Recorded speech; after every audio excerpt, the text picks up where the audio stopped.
नमस्कार दोस्तों, मैं प्रिंस सैनी आपका स्वागत करता हूं हमारे चैनल लर्न एंड ग्रो में।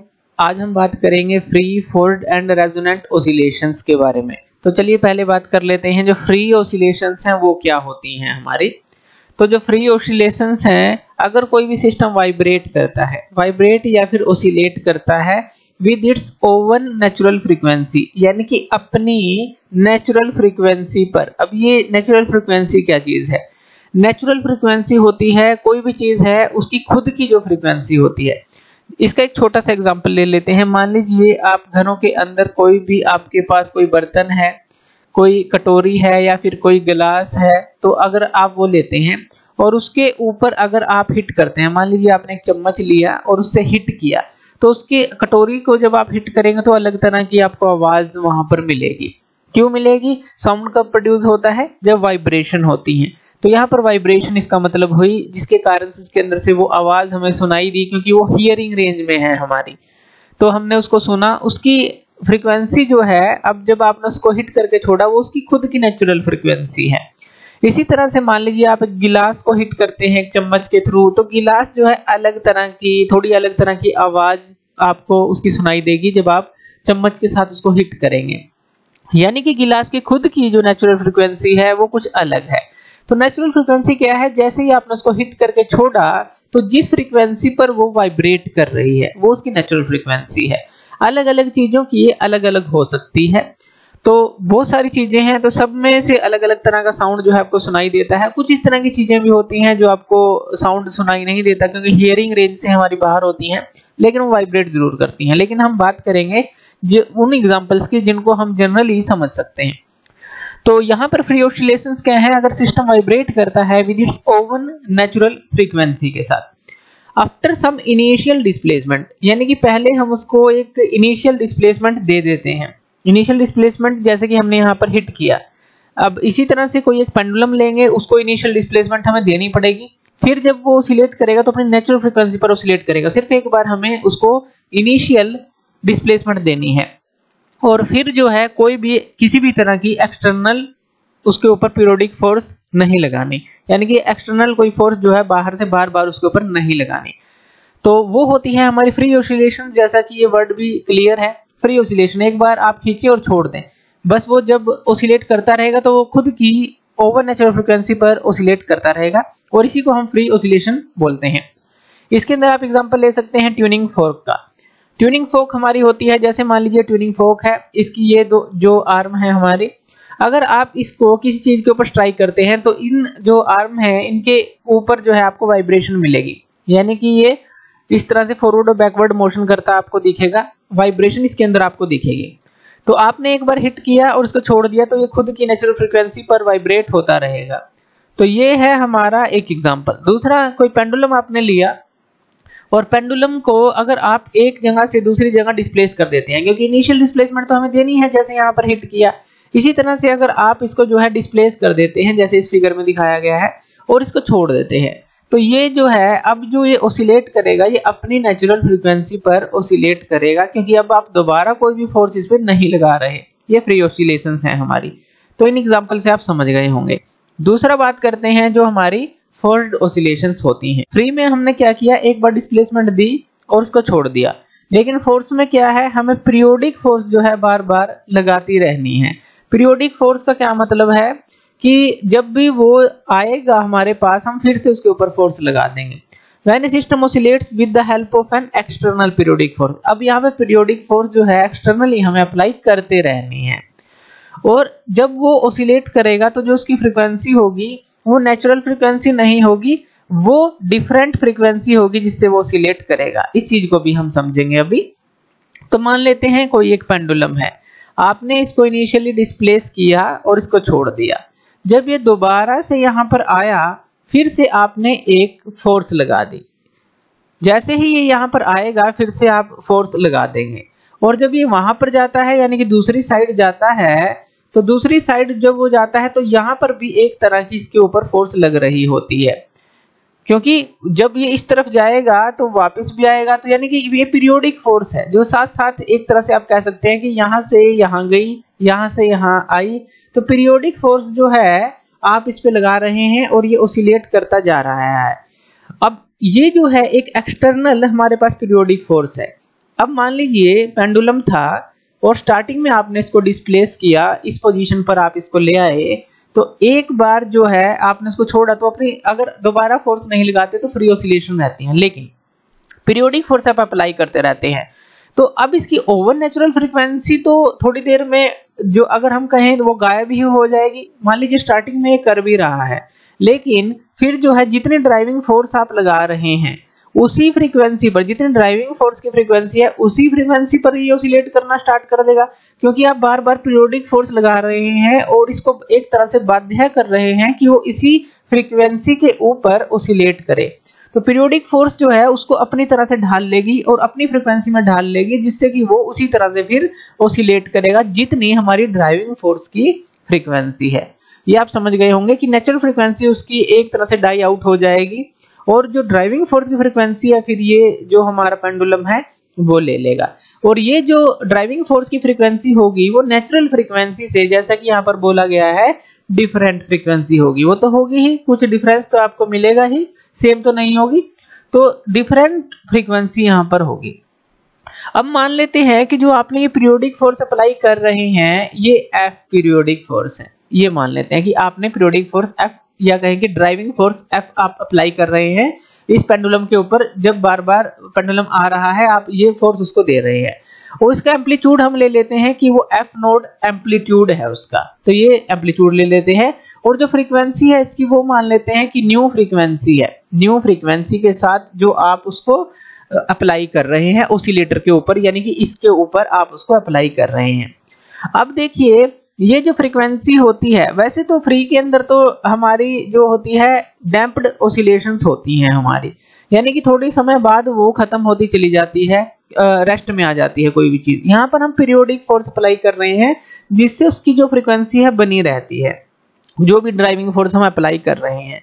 अब यहाँ पर अगर हम इसकी इक्वेशन देखें, पीरियोडिक फोर्स को अगर आप प्रेजेंट करना चाहें, एक तरह से एक्सप्रेस करना चाहें, तो यहाँ पर आप क्या लिख सकते हैं, एफ को, यानी कि जो ये आपने ड्राइविंग फोर्स लगाई है इसका जो एम्पलीट्यूड आपने एफ ओ दिया है, और इसको आप लिख सकते हैं कोस ओमेगा टी लिख दीजिए या 2 पाई न्यू टी लिख दीजिए। तो ये लिख सकते हैं। ये कैसे लिख सकते हैं, अब देखिए कोई भी एक ऑसिलेटर है, मान लीजिए कोई भी एक ऑसिलेशन हो रही है, तो ये इसका मतलब है जैसे कि स्टार्टिंग में कुछ इनिशियल डिस्प्लेसमेंट दी, एक तरह से ये जो कोस वेव है इस तरह से ये चलेगा। ये जो साउंड वेव या कहें कि वाइब्रेशन जो प्रोड्यूस हो रही है, वाइब्रेशन के कारण साउंड वेव प्रोड्यूस हो रही है, तो यहाँ पर कोस फंक्शन लिया गया है, यानी कि इनिशियल डिस्प्लेसमेंट दी गई है, जीरो से नहीं स्टार्ट किया हमने, पहले इसको इनिशियल डिस्प्लेसमेंट दी और वहां से छोड़ दिया वो चीज। तो यहाँ से इस तरह से ये वेव जो है, जो कि हम दिखाते हैं, मान लीजिए अगर आप यहाँ पर y दिखाते हैं तो आप यहाँ पर क्या दिखाते थे, y इक्वल टू a क्या था इसका, ये एम्पलीट्यूड होता है, तो a कोस ओमेगा टी यही था। तो इसी फॉर्म में हमने इसको लिखा है, बस ये जो ऑसिलेटर है इसी फॉर्म में लिखा है। यहाँ पर ये ड्राइविंग फोर्स F है, F नोड इसका जो एम्पलीट्यूड है, यानी कि या कहें कि जो मैक्सिमम जो आप उसके ऊपर एक तरह से फोर्स अप्लाई कर रहे हैं, या मैक्सिमम जैसे यहाँ एम्पलीट्यूड था वो चीज होगी। कोस हो गया उसका जो फंक्शन है, और ओमेगा टी यानी कि 2 पाई न्यू, ओमेगा को आप 2 पाई न्यू लिख सकते हैं, और टी। तो ये जो चीज है आप यहाँ पर इस फॉर्म में इसको दर्शा सकते हैं, जो इसका ऑसिलेटर की फॉर्म है, यानी कि फोर्स की फॉर्म में उसको दर्शा सकते हैं। अब एक और चीज यहाँ पर देखने वाली है। अब यहाँ पर देखिए कोई भी पेंडुलम है, अगर वो ऑसिलेट कर रहा है, मान लीजिए ये ऑसिलेट कर रहा है, पहले आपने इसको इस पोजीशन पर लाए और फिर यहाँ से छोड़ दिया और यहाँ से ऑसिलेट करके ये यहाँ पर गया, यहाँ पर आ गया। अब ये ऑसिलेट कर रहा है, तो यहाँ पर 3 तरह की फोर्स इसके ऊपर एक्ट करती हैं। 3 तरह की फोर्स होती हैं। एक तो होती है हमारी रिस्टोरिंग फोर्स, रिस्टोरिंग फोर्स हमारी होती है। रिस्टोरिंग फोर्स यानी कि जो हमारी एफ होती है, और इसको आप क्या कहेंगे, माइनस के एक्स से डिनोट करेंगे। रिस्टोरिंग फोर्स का क्या मतलब है, जो उसको रिस्टोर करने की कोशिश करेगी। जैसे ही आपने इसको डिस्प्लेसमेंट दिया, मान लीजिए आपने इसको एक्स डिस्प्लेसमेंट दिया, तो रिस्टोरिंग फोर्स जो है इस तरफ लगेगी, जो इसको अपनी इक्विलिब्रियम पोजीशन पर लाने की कोशिश करेगी। के हमारा, आप यहाँ पे स्ट्रिंग कांस्टेंट ले लीजिए, तो एफ इक्वल टू माइनस के एक्स होगा। दूसरी जो फोर्स लगेगी यहाँ पर, वो लगेगी हमारी डैम्पिंग फोर्स, डैम्पिंग फोर्स। अब ये जो डैम्पिंग फोर्स है, ये कौन सी फोर्स है, जो कि जैसे कि हमारा फ्रिक्शन जहां पर एक्ट करता है, अब हमें पता है फ्रिक्शन जनरली एक्ट करता ही है, विस्कस फोर्स अगर लिक्विड की बात करें वहां पे एक्ट करता ही है, जो कि इसके मोशन को रोकने की कोशिश करता है।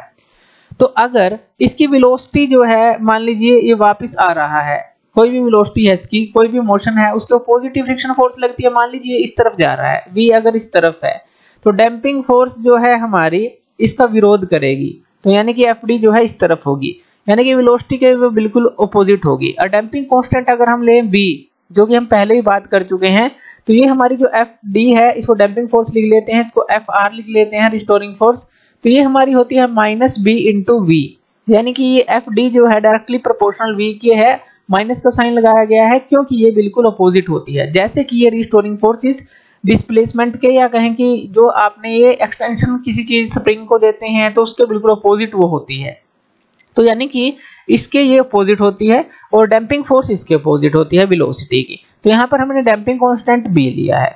अब तीसरी फोर्स जो हम लगा रहे हैं इसके ऊपर वो कौन सी है, वो हमारी है ड्राइविंग फोर्स। जो ड्राइविंग फोर्स हम अप्लाई कर रहे हैं इस पे बार बार, तो हम उसको लिख लेते हैं F ड्राइविंग लिख लेते हैं कि ये फोर्स हम अप्लाई कर रहे हैं। जो हमने अभी निकाली वो क्या निकाली, F0 cos 2 pi new t, यही निकाली।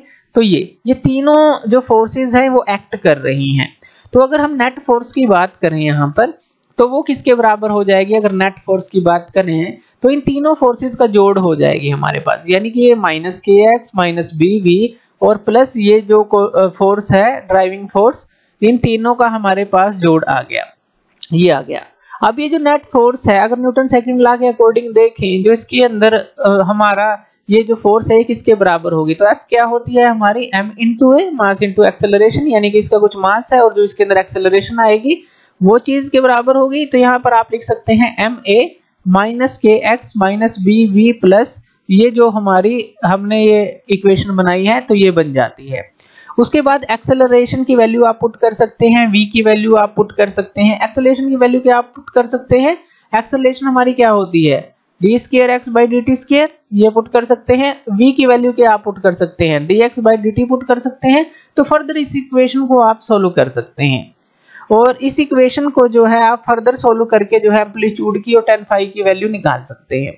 और इसके अंदर ही अगर हम इसको एक दूसरी फॉर्म के अंदर लिखें, जैसे हमने एक वेव ये बनाई थी, ये वेव बनाई थी हमने जो कोस फंक्शन के लिया था और ये बनाई थी, तो वो हम क्या यहाँ पर क्या लिख सकते हैं, मान लीजिए यहाँ पर अगर x या y कुछ भी आप ले लीजिए, x ले लेते हैं, तो आप इसको लिख सकते हैं x = a cos, और जो आपके पास था 2 pi न्यू t प्लस यहाँ पर फाई आ जाएगा, इसमें भी रिफॉर्म कर सकते हैं। क्यों, क्योंकि ये जो फाई है यहाँ पर अब कुछ समय बाद जो है कुछ फेस यहाँ पर ऐड हो जाता है, जैसे कि कुछ समय t के बाद मान लीजिए आप लेते हैं तो वो चीज जो है यहाँ फाई ऐड हो जाएगा।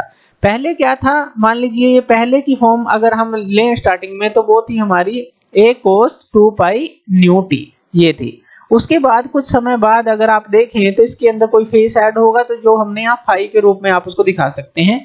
तो इस तरह से भी आप इसको इस फॉर्म के अंदर भी लिख सकते हैं, यानी कि ये भी उसका एक तरह का ये रिजल्ट या कहें कि इस तरह की जो एक्सप्रेशन है वो भी दिखा सकते हैं। तो ये जो सारी जो है फोर्स ऑसिलेशन में ही आती हैं, ये सारी चीजें आप समझ गए होंगे। फोर्स ऑसिलेशन हमारी होती क्या है, जिसपे पीरियोडिक फोर्स जो है बार बार आप अप्लाई करते रहें। पीरियोडिक फोर्स वो किसी भी तरह की हो सकती है, लेकिन पीरियोडिकली वो अप्लाई होना चाहिए। जो ड्राइविंग फोर्स जो है इस तरह से एक तरह से देखें साथ साथ चल रही है, तो जैसे कि हमारी डैम्पिंग फोर्स थी और जो हमारी रिस्टोरिंग फोर्स थी, तो तीनों का ऐड हम किसके इक्वल ले लेंगे, ma के बराबर। तो ये फोर्स्ड ऑसिलेशन हो गई। थर्ड अगर बात करें रेजोनेंट ऑसिलेशंस के बारे में, रेजोनेंट ऑसिलेशंस हमारी क्या होती हैं। अगर एक सिस्टम ऑसिलेट करे अपनी नेचुरल फ्रीक्वेंसी पर, लेकिन वो उसके लिए सहारा ले एक्सटर्नल पीरियोडिक फोर्स का, और जो एक्सटर्नल पीरियोडिक फोर्स आप अप्लाई अब कर रहे हैं उसकी फ्रीक्वेंसी इक्वल हो natural frequency of the body के, तो यहाँ पर ये चीज भी समझने की है कि यहाँ पर ये नेचुरल फ्रीक्वेंसी के साथ जो है ऑसिलेट करेगा और एक्सटर्नल पीरियोडिक फोर्स की भी हेल्प लेगा, लेकिन जो एक्सटर्नल पीरियोडिक फोर्स होगा उसकी जो फ्रीक्वेंसी होगी वो natural frequency of the body के बराबर होगी। तो इसके लिए अगर आप एग्जांपल लेना चाहते हैं तो आप एग्जांपल ले सकते हैं सोनोमीटर का, जो सोनोमीटर एक्सपेरिमेंट होता है ये आपने लैब में भी किया होगा या फर्दर जो है आपके पास आएगा ये एक्सपेरिमेंट। इसके अंदर एक वुडन ब्लॉक होता है, 2 वेजेस हमारे पास होते हैं जिसके ऊपर से एक स्ट्रिंग को गुजारा जाता है, जिसकी हमें जो नेचुरल फ्रीक्वेंसी है अगर वो फाइंड आउट करनी है। और यहाँ पर एक वेट को लटकाया जाता है इसके दूसरे एंड पर, इसको टाइट रखा जाता है। एक ट्यूनिंग फोर्क ली जाती है जिसकी नेचुरल फ्रीक्वेंसी हमें पता होती है, और इसको जो है रबर के ऊपर जो है स्ट्राइक किया जाता है, रबर पैड के ऊपर, और ये वाइब्रेट करने लग जाती है। इस वाइब्रेशन वाली जो हमारी ट्यूनिंग फोर्क है उसको यहाँ पर वुडन बॉक्स पर लगाया जाता है, इस जो वाली आर्म को, नीचे वाले इसको। और यहाँ पर एक पेपर की, यहाँ पर एक हल्की सी पेपर की स्ट्रिप रख दी जाती है। अगर इसकी फ्रीक्वेंसी से मैच करेंगे तो ये जो है एकदम से यहाँ पर नीचे गिर जाती है, यानी कि इस ट्यूनिंग फोर्क को वाइब्रेट करके हम यहाँ पर रख देते हैं। जैसे ही वाइब्रेशन वाली ट्यूनिंग फोर्क यहाँ पर आती है और अगर ये पेपर की स्ट्रिप जो है, ये जो पेपर की स्ट्रिप स्ट्रिंग से गिर जाती है तो हम उसकी फ्रीक्वेंसी को माप लेते हैं। और अगर नहीं गिरती तो इन वेजेस को हम जो है पास पास लाते रहते हैं, इसको थोड़ा टाइट करते रहते हैं, और वहां से जो लेंथ माप कर फिर पूरी ऑब्जर्वेशन लेकर हम ऐसा करते हैं। यानी कि यहाँ पर ये जो हमने यूज किया है ये हमारी एक्सटर्नल एक तरह की पीरियोडिक फोर्स हम लगा रहे हैं, और जिसकी फ्रीक्वेंसी जो है इसकी नेचुरल फ्रीक्वेंसी के बराबर है। तो अगर सिस्टम ऑसिलेट करता है अपनी नेचुरल फ्रीक्वेंसी पर, एक्सटर्नल पीरियोडिक फोर्स भी हमने लगाई और जिसकी फ्रीक्वेंसी हम इक्वल कर रहे हैं natural frequency of the body के, तो इस तरह से सोनोमीटर का आप एग्जांपल ले सकते हैं। तो हमने तीनों चीजें देखी, फ्री, फोर्स्ड और रेजोनेंट ऑसिलेशंस। तो थैंक यू वीडियो देखने के लिए, और इसी तरह की वीडियोस के लिए आप हमारे चैनल लर्न एंड ग्रो पे हमें सब्सक्राइब कर सकते हैं। धन्यवाद।